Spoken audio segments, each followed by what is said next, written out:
Board exam से डर लग रहा है और आप इम्पोर्टेंट क्वेश्चन की तलाश में हैं, तो ये वीडियो सिर्फ आपके लिए है, क्योंकि इस वीडियो में आपको बताया जाएगा वेरी मोस्ट इम्पोर्टेंट क्वेश्चन जो कि आपके बोर्ड एग्जाम में छपने वाले हैं।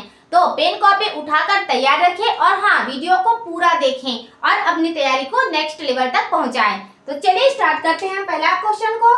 देखिए, दो संख्याओं का अंतर 14 है तथा उनके वर्गों का अंतर 448 है, तो संख्याएं ज्ञात कीजिए। सीधा सीधा बोला है कि दो संख्याओं का अंतर कौन कौन सी संख्या होगी, या तो x होगी और y होगी। तो x, अब देखिए अंतर बोला है तो माइनस y करेंगे, बराबर हो जाएगा ये 14। ठीक है, ये हो गया समीकरण नंबर 1। आपको सीधा लिख देना है कॉपी में। फिर उसके बाद बोला है उनके वर्गों का अंतर, मतलब x square minus y square का अंतर कितना है, 448। ये हो गया 448 समीकरण नंबर 2।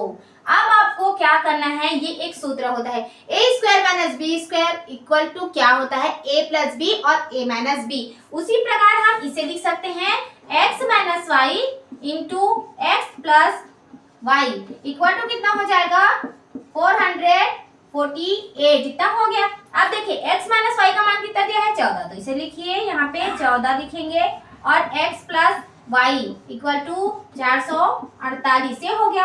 अब x प्लस y का मान यहाँ से निकलेगा, सीधा दिख रहा है, तो x plus Y equal to 448 बटे 14। तो इसे हम काटेंगे तो 14 तिया 48, ठीक है, सॉरी 14 तिया 42 और 14 दूनी 28, ये कटेगा तो आ जाएगा 32। किसका मान आ गया, तो ये आया है x प्लस वाई का मान। यहाँ से आपका क्या निकला है, x माइनस वाई का मान दिया है और यहाँ से निकला है x माइनस वाई का मान। इसे हम क्यों पकड़ रहे हैं, क्योंकि यहाँ पे संख्याएं ज्ञात करने हैं। तो संख्याएं हमने लिया था x और y माना था, ठीक है, उसी का हमें मान ज्ञात करना है। तो मान ज्ञात करने के लिए हम समीकरण नंबर इसे 3 निकाल लेंगे। अब समीकरण 1 और समीकरण नंबर 2 को जोड़ेंगे, ठीक है, तो जोड़ेंगे तो यहाँ पे हम लोग लिख लेते हैं फिर से x माइनस वाई, ठीक है, बराबर कितना है, 14 है, और x प्लस वाई कितना निकला है हमारा, ये निकला है 32। ठीक है, इसको हमें जोड़ना है, तो जोड़ेंगे तो ये 2x आएगा बराबर, ये दोनों आपस में करेंगे माइनस और प्लस, तो ये आ जाएगा आपका 46। तो x इक्वल टू क्या आ जाएगा, 23। x का मान हमारा यहाँ से निकल गया है, 23 आ गया, ठीक है, x का मान। और यहाँ से हमें यहाँ पे अप्लाई करेंगे, ठीक है, तो यहाँ से हमें y का मान भी निकल जाएगा। तो x का मान रखिए 23 माइनस y इक्वल टू 14, ठीक है, तो माइनस वाई इक्वल टू कितना हो जाएगा, 14 माइनस 23। अब देखिए यहाँ पे एक आता है कि माइनस अगर इसमें रहता है, ठीक है, इस साइड रहता है, तो बड़ी संख्या में भी उधर माइनस रहता है, तो जो भी आंसर आएगा वो माइनस में ही आएगा, ठीक है। तो माइनस वाई इक्वल टू कितना हो जाएगा, 23 में हम 14 घटाएंगे लेकिन माइनस फॉर्म में होगा तो ये 9 आ जाएगा, ठीक है। तो यहाँ पे y बराबर कितना आ गया है, 9, माइनस माइनस आपस में कटेंगे तो y का मान निकल के आएगा आपका 9। ये आपका आंसर है, क्योंकि यहाँ पे हमें संख्याएं ज्ञात करनी है। कौन कौन सी संख्या होगी, 23 और 9। तो चलिए देखते हैं हम तीसरा नंबर का क्वेश्चन। तो देखिए दूसरा क्वेश्चन क्या कहता है, दर्शाइए कि समीकरण निकाय का अद्वितीय हल है, जिसमें दिया 3x प्लस 5y बराबर 12 और 5x प्लस 3y बराबर 4 दिया हुआ है, ठीक है। ये देखिए मैंने पहला क्वेश्चन बताया था उससे थोड़ा सा डिफरेंट वाला है। मैं ये डिफरेंट का क्वेश्चन क्यों ला रही हूँ, क्योंकि आपका बोर्ड एग्जाम में एक भी क्वेश्चन ना छूटे, ठीक है। तो वीडियो को पूरा देखिएगा ताकि आपको पूरा का पूरा नंबर मिल सके।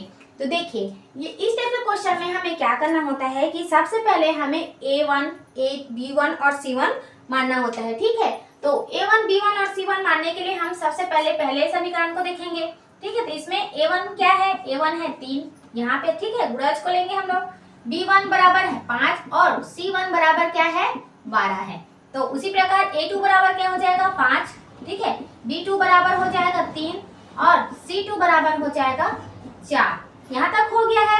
इसके बाद आपको क्या करना है, सीधा यहाँ पे लिखना है a1 अपान क्या लिखना है, a2 equal to b1 upon b2 है क्या, ठीक है। तो हम यहाँ से देखते हैं a1 बराबर a1 अपान a2, ठीक है, बराबर कितना है, 3/5, तो हो जाएगा 3/5। उसी प्रकार b1 अपान b2 बराबर क्या है, ये है 5/3 दिया है, ठीक है। यहाँ से हम 5/3 लिए b1 b2 और यहाँ से a1 a2 लिए हैं 3/5, ठीक है। तो हमने यहाँ पे बोला है कि क्या a1 upon a2 equal to B1 upon B2।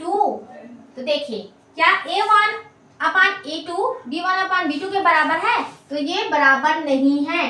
क्यों? क्योंकि A अपान A2 का मान 3/5 है और B1 अपान B2 का मान 5/3 है। इसीलिए यह समीकरण एक अद्वितीय हल है।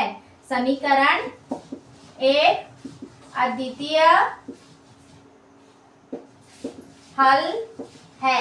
यही आपका आंसर है। तो वीडियो अच्छा लगता है तो लाइक करें, शेयर करें और सब्सक्राइब करना ना भूलें। तो मिलते हैं अगले क्लास में, तब तक देखते रहिए, सीखते रहिए और मैथ्स के रिवीजन करते रहिए।